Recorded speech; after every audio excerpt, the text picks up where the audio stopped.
Oui. Yes. Yego. Ya. Nari nanizo ndimbize man. Yes, mwene wanyu yagarutse. Twagiye rero uyu mwaka ebana ni kubahereza tu.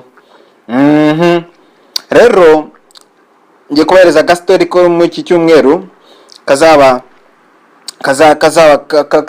kaba kamorare rero. Nimugaci kwintege vraiment. Twagiye rero. Imbeba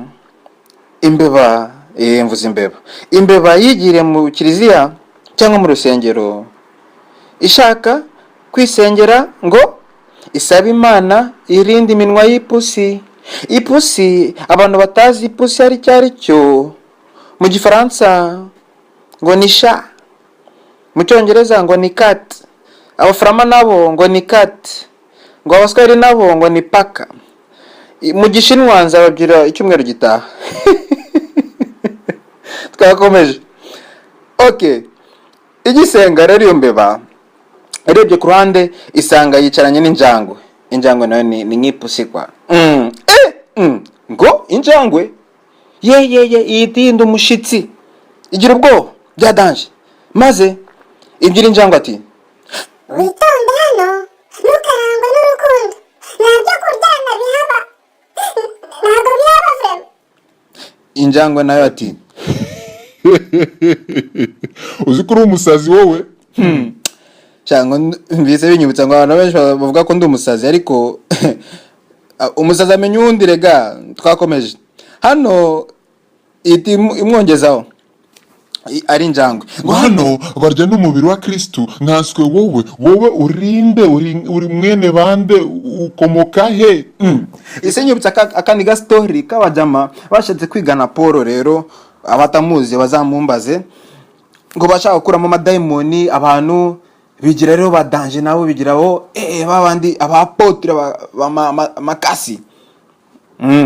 Rero bakuramo amadayimoni nago bakuyemo bagize ngo barikumo barabakuramo rero baragerageza wapi abadayimoni babiyorera bagezeho rero basanga abadayimoni bari umwanda kurushijaho.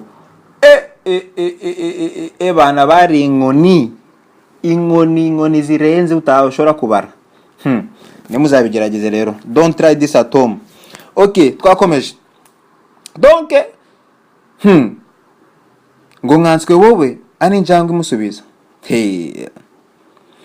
ahubwo ihita yongezaho injangwe nago ugira impuhwe ngo senga vuba ahubwo nkwereke.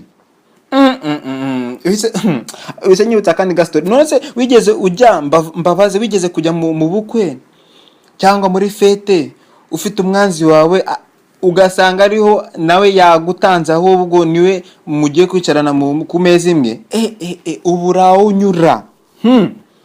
Mumbaze ndabizi ntago mvuze ko mfite abanzi barahari ariko tugeze kuri njye ahubwo gute turi kuvuga histoire njye ndi kuba histoire n'umumbazi ibibazo. Twakomeje. Okay ngo senga vuba ubwo nkwereke. Ubwo yari ishoje injangwe yari imaze iminsi yirije tu. Imbeba nayo ati iramusubiza ngo wibuke itegeko rivuga ngo kunda mugenzi wawe nk'uko wikunda. Mes amis bene data uziko iyo somo ndabibabwira tu mukanya. Injangwe nayo iramusubiza ngo ihita imwereka ko nayo izi mirongo nago ayibesha kwa. Injangwe ngo wibuke Yesu abwira Petero ngo baga urye kuko Imana yabihumanuye ubu rero wahumanutse. Imbeba ati karabaye ubwo yari muyibwira mu mutima rero abwira injangwe ngo reka nitujya mu magambo menshi padiri araje reka twumve ijambo ry'Imana reka twumve misa ibindi turaba tubivugana inyuma. Padiri naratangira cyangwa pasiteri naratangira kwigisha ati uyu munsi Imana irabashubije ibyo mwabuze byose nimubyakire abari bashonje Imana ibahaye ibyo kurya, kandi Uwiteka abagabije abanzi banyu. Haleluya, amen. Ngo muzabarya nk'abarya imitsima, amen. Injangwe nayo ngo amen.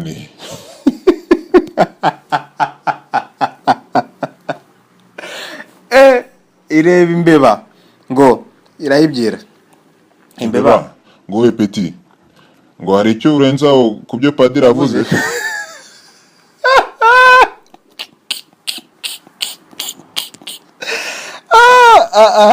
ngo hari icyo urenzaho ku byo padiri yavuze ko byose yabirangije. Bene data, uri imbeba warenzaho icyaho ngaho, uri injangwe ubwo ubuhaje aho ngaho kabisa tu.